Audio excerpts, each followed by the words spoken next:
Right now Dhaka ইন্ডাস্ট্রির তারকা আফরান নিশুকে তো আপনারা সকলে খুবই ভালো করে চিনেন, কেননা এই তারকা ছোট পর্দায় বেশ কয়েকটা নাটকেরই মধ্যে উপহার দিয়েছে তিনি তার ভক্তদের। তাই তো বলাই বাহুল্য যে ছোট পর্দায় তার অভিনয় রীতিমতো তার ভক্তদের কাছে নজর কাড়ে। বাই দ্য ওয়ে, বর্তমানে এই তারকাকে চলচ্চিত্রের পর্দায় নিয়মিত অভিনয় করতে দেখা যায়, যার প্রেক্ষাপটে অবশ্য সুড়ঙ্গ চলচ্চিত্রে এই তারকাকে সর্বশেষ অভিনয় করতে দেখা যায়। চলচ্চিত্রটি মুক্তির পর অবশ্য প্রায় অনেকটা দিন এই তারকা কোনো চলচ্চিত্রের সঙ্গে যুক্ত ছিলেন না। তখন অবশ্য তাকে নিয়ে নানা রকম জল্পনা কল্পনা তৈরি হয়।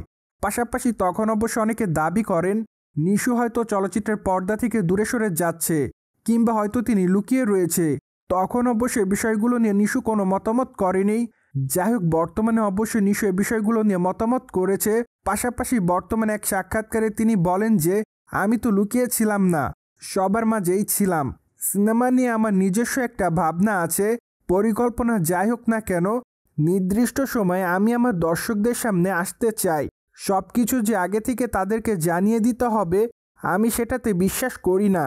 মূলত সম্প্রতি এমন কথা দ্বারা নিশু বোঝানোর চেষ্টা করেন যে হয়তো দাগি চলচ্চিত্রের পর এই তারকা আবারও চলচ্চিত্রের পর্দায় কামব্যাক করবেন, কেননা বর্তমানে এই তারকার হাতে বেশ কয়েকটা প্রজেক্টের কাজ আছে। তাই তো আগামী দিনে দাগি চলচ্চিত্রের পর হয়তো তাকে নতুন কোনো ওয়েব সিরিজ অভিনয় করতে দেখা যাবে। মোরওভার মাত্র কয়েকটা দিন আগে জানা যায় তাকে আগামী দিনে ওয়েব সিরিজ অভিনয় করতে দেখা যাবে, তাও আবার সেখানে তার বিপরীতে অ্যাট দ্য ফার্স্ট টাইম অভিনয় করতে দেখা যাবে তটিনীকে।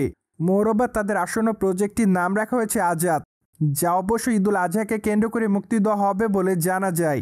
তাই তো আপাতত তাদের এই ওয়েব সিরিজটি দেখার জন্য আপাতত অপেক্ষায় তাদের সকল ভক্তরা। অন্যদিকে মাত্র কয়েকটা দিন আগে আফরান নিশু দাগি চলচ্চিত্রের শুটিংয়ের কাজ শেষ করেন।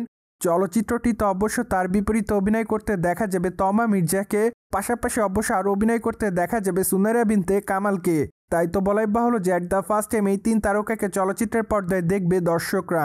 মূলত চলচ্চিত্রটি সাইকো কিলার ঘরানার হবে বলে জানা যায়, ফলে এবার ধারণা করা যাচ্ছে নিশু ব্যতিক্রম চরিত্রে দর্শকদের মধ্যে ধরা দিবেন, যা অবশ্য দেখার জন্য আপাতত অপেক্ষায় তার ভক্ত অনুরাগীরা।